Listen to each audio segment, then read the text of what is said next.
আবারও যুক্ত হচ্ছেন আমাদের সহকর্মী এবং স্পেশাল রিপোর্টার হাসিনুর রহমান।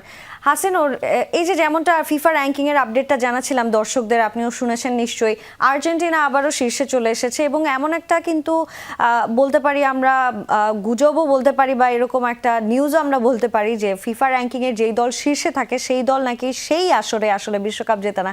এই বিষয়টা কতটুকু যৌক্তিক মনে হয় আপনার কাছে?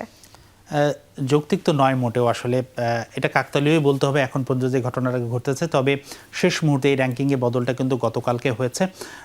যারা এই ধরনের সুপারস্টিশনে বিশ্বাস করেন তারা নিশ্চয়ই খুশি হবেন, বিশেষ করে যারা ব্রাজিল সাপোর্টার আছেন তারা খুশি হতেই পারেন যে আর্জেন্টিনা র্যাঙ্কিংয়ে শীর্ষে গেছে এবং অতীতের ধারাবাহিকতা যদি বজায় থাকে, নিজে জিততে পারবে কিনা, হেক্সামিশন হবে কি হবে না সেটা না হলে অন্তত আর্জেন্টিনা যদি জিততে না পারে এই ফিফা র্যাঙ্কিংয়ের দায়ে তারা কিন্তু খুশি হতেই পারে বা হবে, হয়তো কথার লড়াই নিশ্চয়ই এটা হবে। এবং স্পেন বা ফ্রান্স নিজেকে ফরচুনেট মনে করতে পারে যে তারা শীর্ষ থেকে চলে এসছে। যাই হোক, এটা একেবারেই আমার মনে হয় এখন পর্যন্ত যেটা হয়েছে সেটা কাকতালীয় ঘটনা। শীর্ষ দল যে থাকে, সবচেয়ে ভালো পারফর্ম করা দল, তারা ভালো দল, তাদেরই জেতা উচিত যারা ভালো খেলবে আসলে সেটাই। তবে র্যাঙ্কিংয়ের এই অল্প ব্যবধানগুলো আসলে খুব বেশি আসলে প্রভাব ফেলে না, কারণ গ্যাপগুলো খুব কম থাকে। দেখা যাক কী হয়, আশা করি জমকালো একটা বিশ্বকাপ হবে।